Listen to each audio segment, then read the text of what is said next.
ನಮಸ್ಕಾರ ಪ್ರೀತಿಯ ಕನ್ನಡಿಗರೇ, ಇದು ಪಬ್ಲಿಕ್ ವಾಯ್ಸ್ ಕರ್ನಾಟಕ. ನಾನು ನಿಮ್ಮ ನಾಗೇಂದ್ರ ಕೆಂಪೇಗೌಡ. ಇತ್ತೀಚೆಗೆ ನೀವು ಒಂದು ಸುದ್ದಿಯನ್ನ ನೋಡಿರಬಹುದು. ಅಮೆರಿಕ ಮತ್ತು ಇರಾನ್ ನಡುವೆ ಮತ್ತೆ ಉದ್ವಿಗ್ನತೆ ಹೆಚ್ಚಾಗಿದೆ.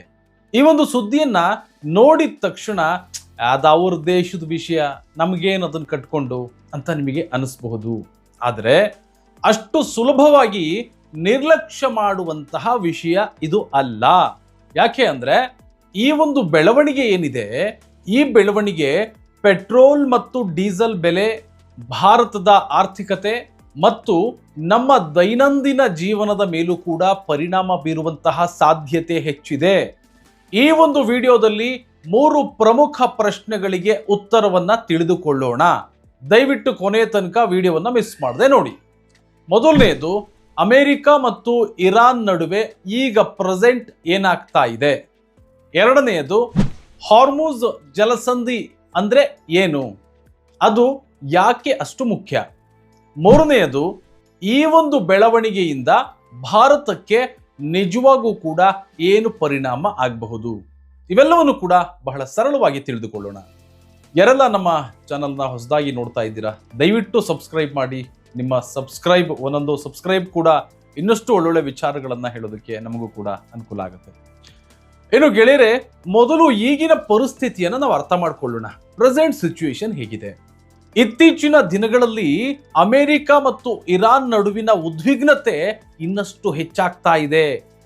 ಇದರಿಂದ ಜಾಗತಿಕ ಮಟ್ಟದಲ್ಲಿ ಒಂದು ಆತಂಕದ ವಾತಾವರಣ ಆಲ್ರೆಡಿ ನಿರ್ಮಾಣ ಆಗ್ಬಿಟ್ಟಿದೆ. ಇದರ ಪರಿಣಾಮವಾಗಿ ಜಾಗತಿಕ ತೈಲ ಮಾರುಕಟ್ಟೆಯಲ್ಲಿಯೂ ಕೂಡ ಅನಿಶ್ಚಿತತೆ ಹೆಚ್ಚಾಗಿದೆ. ಯಾಕೆ ಅಂತ ಅಂದ್ರೆ, ಜಗತ್ತಿನ ತೈಲ ಸಾಗಣೆಯಲ್ಲಿ ಅತ್ಯಂತ ಪ್ರಮುಖ ಪಾತ್ರ ವಹಿಸುವಂತಹ ಹಾರ್ಮುಜ್ ಜಲಸಂಧಿ, ಸ್ಟ್ರೈಟ್ ಆಫ್ ಹಾರ್ಮುಜ್, ಇದೇ ಪ್ರದೇಶದಲ್ಲಿದೆ.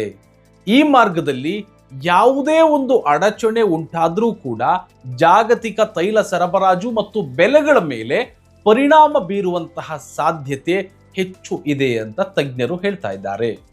ಆದರೆ ಇಲ್ಲೊಂದು ದೊಡ್ಡ ಪ್ರಶ್ನೆ ಉದ್ಭವ ಆಗುತ್ತೆ. ಹಾರ್ಮುಜ್ ಜಲಸಂಧಿ ಅಂದ್ರೆ ಏನು? ನಾವು ಈ ಒಂದು ಪದವನ್ನ ಸಾಕಷ್ಟು ಸಂದರ್ಭದಲ್ಲಿ ಕೇಳಿದೀವಿ. ಏನು ಹಿಂಗಂದ್ರೆ, ಇದು ಭಾರತಕ್ಕೆ ಯಾಕೆ ಅಷ್ಟು ಮುಖ್ಯ? ಸರಳವಾಗಿ ಹೇಳೋದಾದ್ರೆ, ಇದು ಪರ್ಷಿಯನ್ ಕೊಲ್ಲಿಯನ್ನ ಅರಬ್ಬಿ ಸಮುದ್ರ ಏನಿದೆ, ಆ ಅರಬ್ಬಿ ಸಮುದ್ರದೊಂದಿಗೆ ಸಂಪರ್ಕಿಸುವಂತಹ ಒಂದು ಅತ್ಯಂತ ಪ್ರಮುಖವಾದಂತಹ ಒಂದು ಸಮುದ್ರ ಮಾರ್ಗ ಇದು ಹಾರ್ಮುಜ್ ಜಲಸಂಧಿ ಅನ್ನುವಂಥದ್ದು. ಇದು ಜಗತ್ತಿನ ಹಲವು ದೇಶಗಳಿಗೆ ಸಾಗುವಂತಹ ಏನು ಕಚ್ಚಾ ತೈಲದ ಒಂದು ದೊಡ್ಡ ಭಾಗ ಇದೇ ಮಾರ್ಗದ ಮುಖಾಂತರ ಸಾಗುತ್ತೆ. ಇದಕ್ಕಾಗಿಯೇ ಈ ಒಂದು ಪ್ರದೇಶದಲ್ಲಿ ಏನಾದ್ರೂ ಉದ್ವಿಗ್ನತೆ ಏನಾದ್ರೂ ಉಂಟಾಯ್ತು, ಹೆಚ್ಚಾಯ್ತು ಅಂತ ಅಂದಾಗ ಜಾಗತಿಕ ಮಾರುಕಟ್ಟೆಯ ಗಮನ ಮೊದಲು ಇಲ್ಲಿ ಎತ್ತವೆ. ಅಂದ್ರೆ ಮೊದಲು ಈ ಸೈಡ್ಗೆ ಹೋಗುತ್ತೆ, ಏನಾಗುತ್ತೆ ಅಂತ. ಆದ್ರೆ ಇದರಿಂದ ಭಾರತಕ್ಕೆ ಯಾಕೆ ಚಿಂತೆ ಎದುರಾಗಬಹುದು? ಭಾರತ ತನ್ನ ಅಗತ್ಯದ ದೊಡ್ಡ ಪ್ರಮಾಣದ ಕಚ್ಚಾ ತೈಲವನ್ನ ವಿದೇಶಗಳಿಂದ ಆಮದು ಮಾಡಿಕೊಳ್ಳುತ್ತೆ.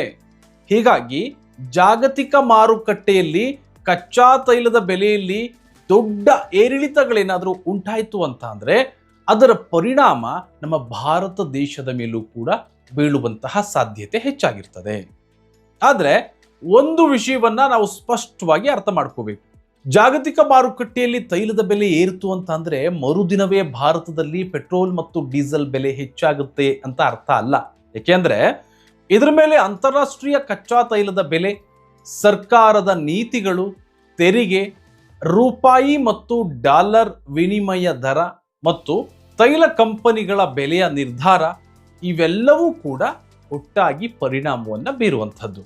ಹಾಗಾಗಿ ಸಾಮಾಜಿಕ ಜಾಲತಾಣಗಳಲ್ಲಿ ಬರುವಂತಹ ನಾಳೆಯಿಂದನೇ ಪೆಟ್ರೋಲ್ 10 ರೂಪಾಯಿ ಹೆಚ್ಚಾಗುತ್ತೆ, 20 ರೂಪಾಯಿ ಹೆಚ್ಚಾಗ್ಬಿಡುತ್ತೆ, ಇಂತಹ ಸಂದೇಶಗಳನ್ನು ತಕ್ಷಣಕ್ಕೆ ದಯವಿಟ್ಟು ನಂಬೋದಕ್ಕೆ ಹೋಗಬೇಡಿ. ಯಾವಾಗಲೂ ಕೂಡ ಅಧಿಕೃತ ಮಾಹಿತಿ ಏನಿರುತ್ತೆ ಅದನ್ನು ನಂಬಿ.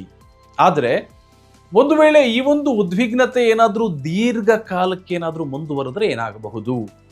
ಜಾಗತಿಕ ತೈಲ ಸರಬರಾಜು, ಸಾಗಣೆ ವೆಚ್ಚ ಮತ್ತು ಆರ್ಥಿಕತೆಯ ಮೇಲೂ ಕೂಡ ಪರಿಣಾಮ ಹೆಚ್ಚಾಗುವಂತಹ ಸಾಧ್ಯತೆ ಇದೆ.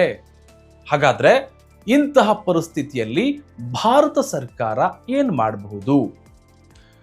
ಸಾಮಾನ್ಯ ಜನರು ಯಾವುದಕ್ಕೆ ಗಮನ ಕೊಡಬೇಕು? ಗೆಳೆಯರೆ, ಈಗ ಕೊನೆಯ ಮತ್ತು ಅತ್ಯಂತ ಮುಖ್ಯವಾದ ಪ್ರಶ್ನೆಗೆ ಉತ್ತರವನ್ನು ನೋಡೋಣ. ಒಂದು ವೇಳೆ ಈ ಒಂದು ಉದ್ವಿಗ್ನತೆ ಏನಾದರೂ ಹೀಗೇನೆ ದೀರ್ಘಕಾಲ ಮುಂದುವರೆದ್ರೆ ಭಾರತದ ಮುಂದೆ ಯಾವ ಸವಾಲುಗಳು ಬರಬಹುದು? ಇದನ್ನ ನಾವು ಗಮನಿಸೋದಾದ್ರೆ, ಮೊದಲನೇದಾಗಿ ಕಚ್ಚಾ ತೈಲದ ಬೆಲೆ ದೀರ್ಘಕಾಲ ಹೆಚ್ಚಾದರೆ ಸಾರಿಗೆ ವೆಚ್ಚ ಹೆಚ್ಚಾಗುವಂತಹ ಸಾಧ್ಯತೆ ಇರ್ತದೆ. ಒಂದಕ್ಕೊಂದಕ್ಕೆ ಲಿಂಕ್. ಇದರ ಪರಿಣಾಮ ಕೆಲವು ಅಗತ್ಯ ವಸ್ತುಗಳ ಬೆಲೆಗಳ ಮೇಲೂ ಕೂಡ ಒಂದು ಪರೋಕ್ಷವಾಗಿ ಪರಿಣಾಮ ಕಾಣಿಸ್ಬೋದು. ಇನ್ನು ಎರಡನೇದಾಗಿ ನಾವು ನೋಡೋದಾದ್ರೆ, ಜಾಗತಿಕ ಮಾರುಕಟ್ಟೆಯಲ್ಲಿ ಏನಾದರೂ ಅನಿಶ್ಚಿತತೆ ಹೆಚ್ಚಾದ್ರೆ ಷೇರು ಮಾರುಕಟ್ಟೆಯಲ್ಲೂ ಕೂಡ ಏರಿಳಿತ ಕಂಡು ಬರಬಹುದು. ಆದರೆ ಪ್ರತಿ ದಿನದ ಏರಿಳಿತ ನೋಡಿ ನಾವು ಆತಂಕ ಪಡುವಂತಹ ಅಗತ್ಯ ಇಲ್ಲ. ಇನ್ನು ನಾವು ಮೂರನೇದಾಗಿ ನೋಡೋದಾದ್ರೆ, ಭಾರತ ಸರ್ಕಾರ ಪರಿಸ್ಥಿತಿಯನ್ನ ನಿರಂತರವಾಗಿ ಗಮನಿಸ್ತಾ ಇರುತ್ತೆ. ಅಗತ್ಯವಿದ್ರೆ ಪರ್ಯಾಯ ತೈಲದ ಪೂರೈಕೆ, ಆಮದು ವ್ಯವಸ್ಥೆ ಮತ್ತು ಇಂಧನ ಲಭ್ಯತೆಯನ್ನ ಕಾಪಾಡೋದಕ್ಕೆ ಕ್ರಮಗಳನ್ನು ಕೈಗೊಳ್ಳಬಹುದು. ಆದರೆ ಸಾಮಾನ್ಯ ಜನರು ಈಗ ಏನು ಮಾಡಬೇಕು? ಸಾಕಷ್ಟು ಗೊಂದಲ ಇರ್ತದೆ. ಏನು ಮಾಡಬಹುದು ಇಂತಹ ಪರಿಸ್ಥಿತಿಗಳಿಗೆ? ನಾವು ಏನಾಗ್ಬೋದು ಮುಂದಿನ ಪರಿಸ್ಥಿತಿ? ಮೊದಲನೆಯದಾಗಿ, ನೀವು ಸಾಮಾಜಿಕ ಜಾಲತಾಣಗಳಲ್ಲಿ ಹರಿದಾಡುವಂತಹ ಪ್ರತಿಯೊಂದು ಸುದ್ದಿಯನ್ನು ಕೂಡ ದಯವಿಟ್ಟು ತಕ್ಷಣಕ್ಕೆ ನಂಬಬೇಡಿ. ಎರಡನೆಯದಾಗಿ, ಪರಿಶೀಲಿಸದ ಮಾಹಿತಿಯನ್ನ ಫಾರ್ವರ್ಡ್ ಅಥವಾ ಶೇರ್ ಮಾಡಬೇಡಿ. ಮೂರನೇದಾಗಿ, ಅಧಿಕೃತ ಮಾಹಿತಿಯನ್ನ ಗಮನಿಸಿ. ಅನಗತ್ಯ ಆತಂಕಕ್ಕೆ ಒಳಗಾಗಬೇಡಿ.